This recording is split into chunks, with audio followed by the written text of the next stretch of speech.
Halo, selamat pagi. Jumpa lagi bersama saya. Kali ini kita akan melihat proses terjadinya perkawinan ikan cupang. Ya, kita ya ini momennya pas. Nah, ini si betina sedang mengeluarkan telur setelah berhasil dikawini si pejantan. Nah, perhatikan gelembung-gelembung yang ada di bawah daun itu adalah sarang tempat untuk meletakkan telur-telur ikan cupang tersebut. Ya, ini si pejantan masih mencari-cari mengumpulkan telur, sementara si betina juga dia berusaha untuk mendapatkan telur. Tapi perbedaan dari keduanya adalah kalau yang jantan ini dia mengumpulkan telur untuk diletakkan di sarang, tetapi si betina ini setelah telur-telur itu keluar dia makan. Jadi tidak dikumpulkan di sarang tapi dimakan, disantapnya sendiri. Jadi sungguh kejam ini ikan cupang yang betina ini. Jadi proses perkawinannya itu sampai berkali-kali ya, tergantung dari indukannya. Biasanya kalau indukan yang sudah dewasa itu memiliki kandungan telur yang lumayan banyak, jadi ketika melakukan perkawinan itu bisa sampai berkali-kali sampai telurnya habis. Ini jadi masih proses perkawinan. Nah, ini sudah mulai mendekat lagi. Nah, seperti ini. Nah, ini masih gagal. Kita perhatikan terus. Ini mereka akan terus saling mendekat ya. Jadi ya ini terjadi. Nah, jadi si pejantan akan memeluk si betina sampai beberapa detik ya. Jadi si betina ini setelah proses perkawinan dia akan seperti itu, seperti mati ya. Tapi perlahan-lahan telur-telur dari perut si betina akan mulai berjatuhan ke dasar. Kemudian si bejantan akan mengumpulkan telur-telur tersebut untuk diletakkan di sarangnya. Nah, ini. Nah, itu si betina sudah mulai mencari dan melahap telur-telurnya sendiri. Nah, jadi dia seandainya si betina ini tidak memakan telur-telurnya juga, maka jumlah telur yang dihasilkan itu ada banyak sekali, akan banyak sekali ya. Tapi karena si bejantan yang mengumpulkan itu juga harus berburu dengan si betina, maka jumlah telur yang berhasil dikumpulkan itu akan terbatas.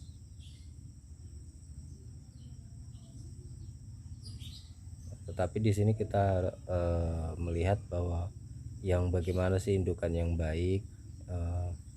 Kalau indukan yang baik itu dia tidak terlalu rakus ya.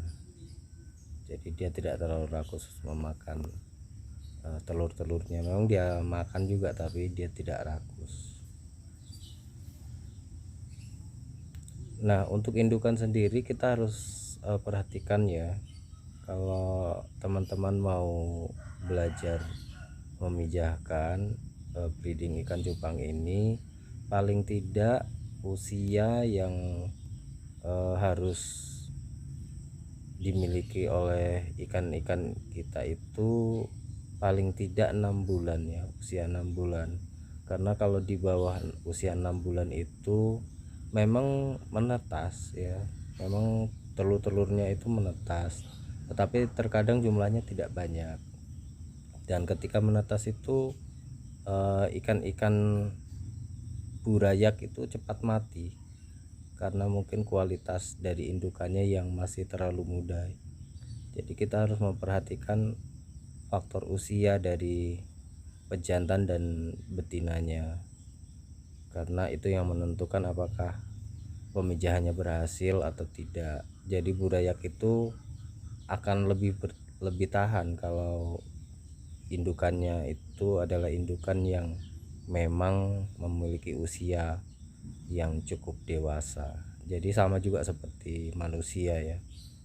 Jadi kalau manusia yang namanya pernikahan dini itu biasanya ya banyak hal yang mempengaruhi dari proses persalinan dan sebagainya. Nah ini juga berpengaruh pada ikan juga seperti itu. Kalau ikan yang memiliki atau yang umurnya sudah memasuki masa dewasa yang siap untuk bertelur dan kawin, maka hasil yang di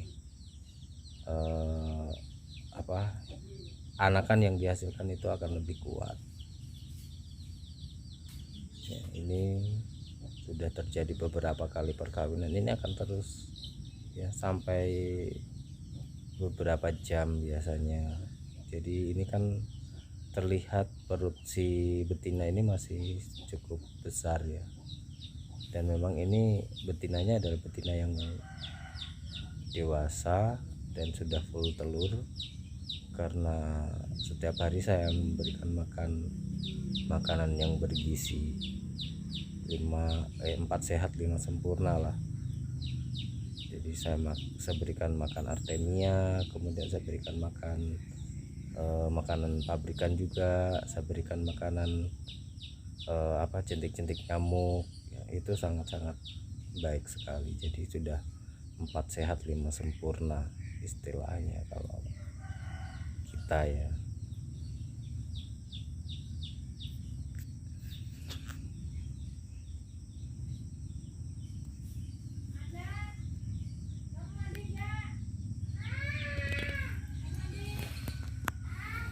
Nah, ini adalah tempat breeding saya, pembesaran ya. Ini juga masih ada yang saya kawinkan, ini satu pasang.